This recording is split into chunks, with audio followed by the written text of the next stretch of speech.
Belum pernah lihat pembunuh mana lagi begitu sombong. Dia tidak hanya dengan sombong masuk kedutaan besar AS. Dia bahkan membawa tas senjata yang diletakkan di wajahnya untuk pemindaian keamanan. Pada saat yang sama saat security sedang memeriksa tubuhnya. Dia bahkan dengan sengaja menunjukkan dua senjata yang dia bawa di ikat pinggangnya untuk ditunjukkan kepada mereka. Tindakannya terlalu terbuka.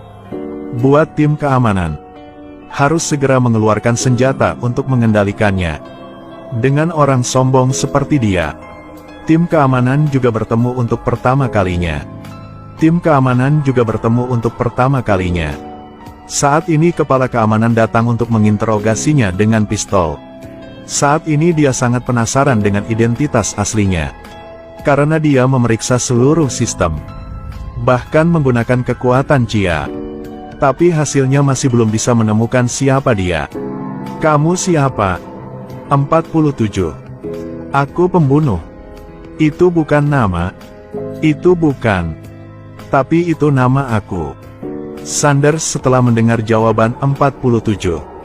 Rasanya sepertinya menyerahkan dirinya sendiri.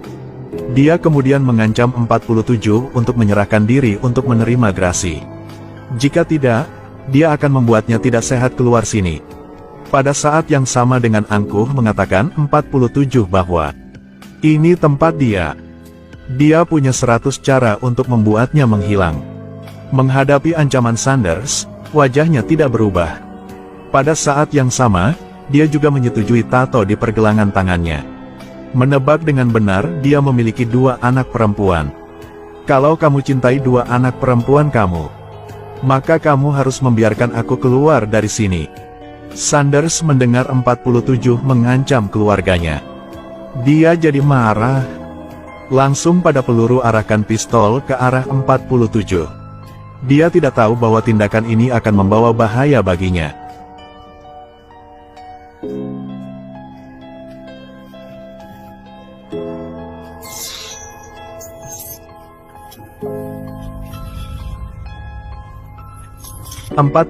Serangan balik membuat Sanders terkesiap kaget. Tapi untuk pembunuh top seperti 47, semuanya ada di telapak tangan. Alasan dia pergi ke kedutaan AS hanya untuk mengejar seorang gadis bernama Katia.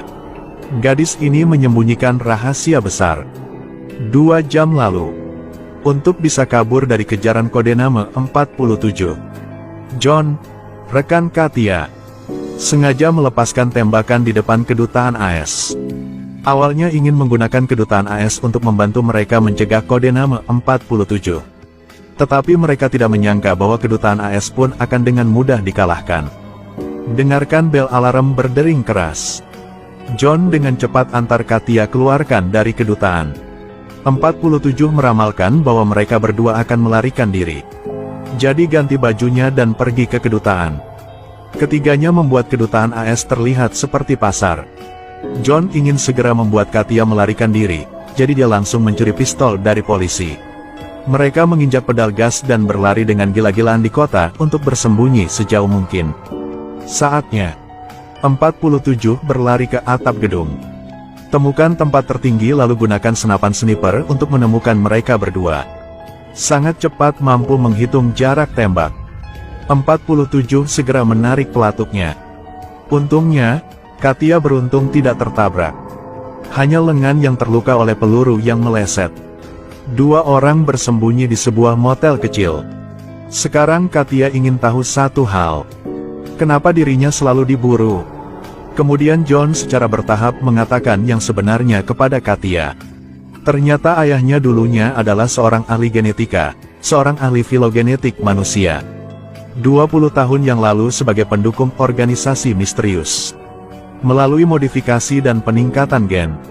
Mengangkat sekelompok orang tanpa emosi, tanpa kesedihan. Mereka dibuat untuk menjadi mesin pembunuh. 47 yang salah satu antaranya. Tetapi ambisi organisasi semakin besar dan besar. Peter kemudian menyadari bahwa dia tidak boleh terus menciptakan hal-hal seperti itu. Jadi bakar laboratorium untuk menghancurkan semua data tentang percobaan itu. Bahkan dia sendiri menghilang secara misterius. Ini seperti benar-benar terhapus dari dunia ini. Tidak ada yang bisa menemukan tempat persembunyiannya. Saat ini, banyak organisasi mencari Peter kemana-mana. Yang mereka inginkan adalah memulai kembali percobaan transgenik. Itu juga menyebabkan Katia dikejar sepanjang waktu. Karena Katia adalah orang yang paling cepat membantu mereka menemukan Peter. Melalui narasi Yohanes, Katia mengetahui ayahnya menderita rheumatoid arthritis. Pada saat yang sama, juga menderita kanker paru-paru stadium akhir. Dan dia sendiri suka menanam anggrek.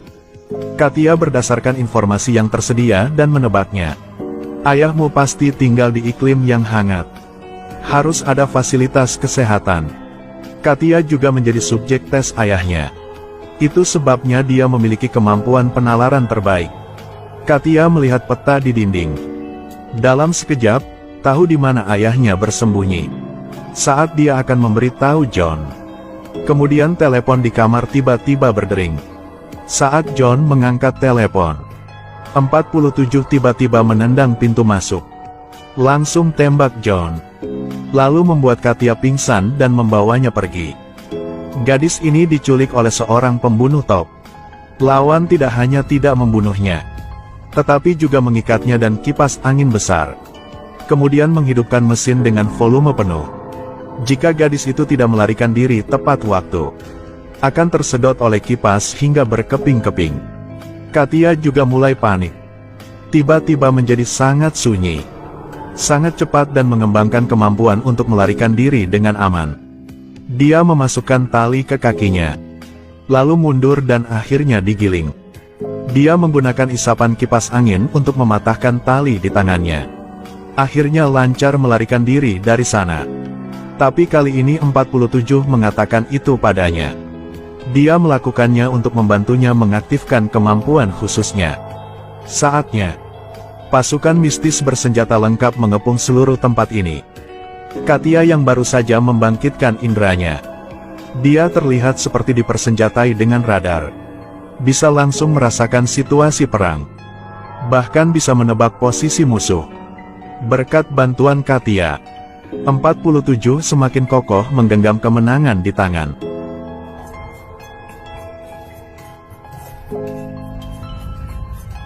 Dengan koordinasi Katia yang baik, 47 mengalahkan banyak musuh. Saat ini John muncul di depan 47. Keduanya tidak banyak bicara dan langsung menyerang. Tapi yang mengejutkan orang lain adalah, John sangat lemah sebelumnya. Tapi sekarang kekuatan tempurnya benar-benar meledak. Ketika John tidak memperhatikan, 47 dengan cepat mengeluarkan pisau. Serangkaian serangan yang digabungkan dengan mulus. Awalnya mengira itu akan berhasil menargetkan John. Namun tak disangka, di bawah kulit John ditanamkan titanium. 47 sekarang tertangkap basah, tidak lagi bisa bertarung. Dilempar ke tanah oleh John. Pada saat itulah John memutuskan untuk mengambil tindakan untuk menyelesaikan 247. Katia langsung menembak kaca, menyebabkan ledakan.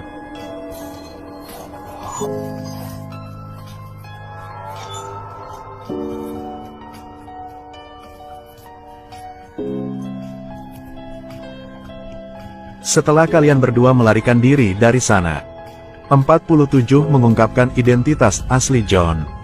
Namanya Britan memutuskan untuk bekerja dengan nama sebuah organisasi. Organisasi ini telah terlibat dalam kegiatan ilegal. Mereka selalu memiliki ambisi untuk menjadi penguasa dunia.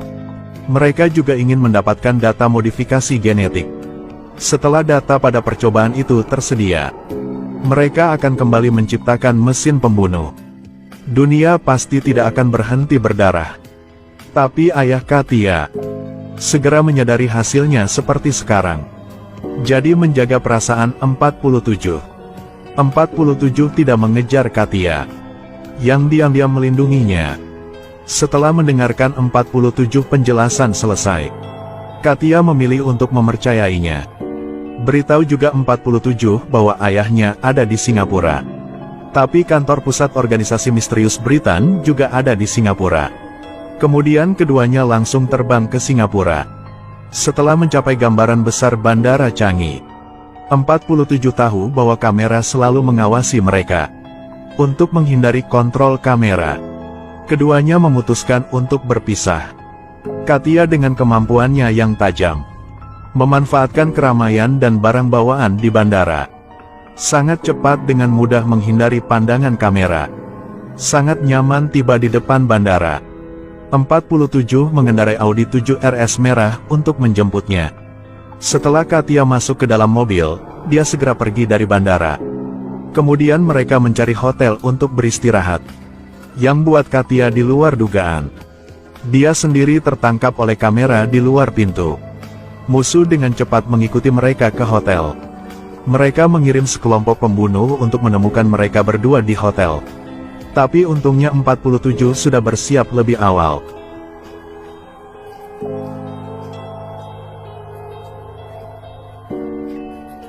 Setelah berurusan dengan para pembunuh, 47 dengan cepat membawa Katia keluar dari hotel. Kemudian mereka berdua pergi ke sebuah taman yang banyak ditanami bunga. Ayah Katia memang ada di sini. Ayah dan anak setelah bertahun-tahun akhirnya bertemu lagi. Belum saling mengucapkan sepatah kata pun, diganggu oleh dua pembunuh. 47 dengan cepat berurusan dengan dua pembunuh. Lalu bawa Katia dan ayahnya ke garasi. Mereka pergi dengan Audi 7 RS. Tapi dihentikan oleh Mercedes-Benz G. Orang di dalam mobil itu tidak lain adalah John. Tidak ada jalan lain. Hanya bisa mengubah mobil menjadi garasi. Dengan keterampilan mengemudi yang mahir, dia telah merayap melalui ruang bawah tanah, membuat Audi 7 RS dimanfaatkan secara maksimal. Para pembunuh mengejar di belakang, masih mengikuti mobil itu.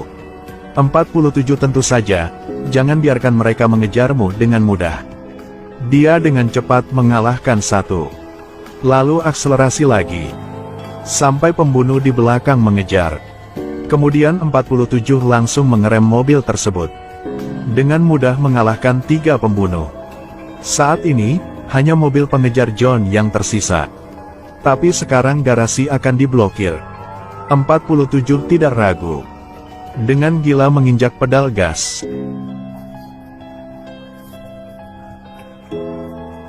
"47 tahu bahwa pihak lain tidak akan pernah memaafkannya. Siap memanfaatkan arus mobil di jalan untuk membingungkan penglihatan mereka. Setelah menemukan tempat yang aman untuk bersembunyi, musuh tiba lebih cepat dari yang diperkirakan. 47 di dalam mobil dengan panik mengayuh pedal gas. Tapi mobil lain masih tidak bisa bergerak. Pada dasarnya tidak bisa melawan kabel baja itu. Lihat musuh sedang mengayunkan tali baja biar turun. 47 hanya bisa harus keluarkan senjata biar lawan samanya. Terusnya tembakan yang ditembak dengan benar, menyebabkan musuh di atas kabel ditembak jatuh. Tapi pasukan musuh terlalu banyak. Bahkan jika 47 mencoba yang terbaik untuk menggunakan semua keahliannya, dia tidak dapat mengalahkan mereka. Ayah Katia terkena peluru sekarang. Dia tidak ingin terlibat dengan putrinya, jadi dia memilih untuk menyerah. Tidak ada jalan lain. 47 hanya bisa membawa pergi Katia. Peter ditangkap ke markas sindikat. John karena bisa mendapatkan data percobaan, menyuntiknya dengan obat khusus. Ramuan ini akan menyiksanya. Ini seperti disiksa. Peter masih menolak menyerahkan datanya. Bos hanya harus mengambil tindakan secara pribadi, mulai memaksanya. Tapi dia bertekad untuk tidak pernah menyerah. Dia tahu seberapa besar ambisi organisasi itu. Kalau saja biarkan dia mendapatkan data percobaan, maka dunia akan menghadapi bahaya. Pada saat itu, 47 berencana untuk menyelamatkan Peter. Meski keamanan gedung markas Singapura seperti sangkar besi. Kemudian temukan pintu masuk dari atas. Katia menerbangkan helikopter tepat di atas atap. Kemudian 47 menyamar sebagai anggota pemadam kebakaran. Tapi Katia saat ini dengan sukses bisa kontrol kemampuannya. Kemampuan bertarungnya segera menjadi sangat kuat.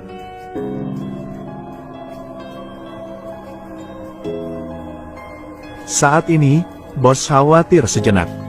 Dengan cepat minta bawahan menjaga lantai lainnya. Tapi 47 telat nunggu dari lama. Tapi sayangnya, beberapa peluru dikendalikan oleh John. Kemudian mereka berdua terus bertarung. Tetapi John memiliki baju besi titan yang ditanamkan di tubuhnya. Jadi meremehkan 47. 47 melihat bahwa John dapat menghentikan semua pelurunya agar tidak ditembakkan. Dasarnya tidak bisa kalahkannya dengan mudah. Sebaliknya, dia berulang kali terpojok olehnya. Tetapi pada saat John memecahkan tembok, kabel di dalam tembok terlepas. John sekarang karena dia memiliki kemenangan yang pasti, segera mulai membuat lelucon 47. 47 mengambil kesempatan yang John tidak perhatikan dan langsung mencabut kabel listrik di dinding. Lalu gunakan itu untuk melingkari leher John. John sangat cepat tersengat listrik sampai mati. Sekarang, tidak ada yang menghalangi mereka. 47 dan Katia perlahan keluar. Langsung naik ke rooftop. Di sepanjang jalan melenyapkan yang menghalangi. Tapi helikopter bos sudah mengudara. Peter lihat Katia telah dewasa. Dalam sukacita. Lalu keluar untuk mengambil bom 47 dan berikan padanya. Langsung menekan detonator. Helikopter itu meledak di udara. Sebenarnya Peter selalu menjadi target 47. Bahkan Katia juga menjadi sasarannya. Tapi pada dasarnya 47 tidak tega berurusan dengan mereka. Hanya karena dia tersentuh oleh mereka. Akhir film. Salinan 47 telah muncul. Ternyata masalah di antara kalian berdua belum selesai. Code 47 telah menjadi game yang diadaptasi dari film ini. Di dalam game, kemampuan pemulihan karakter sangat tinggi. Kepala botak ikonik. 2 tangan 2 senjata perak. Penggemar film action pasti tidak akan melewatkannya. Film kita sampai sini. Kalau suka, tekan tombol like dan follow aku. Sampai jumpa lagi.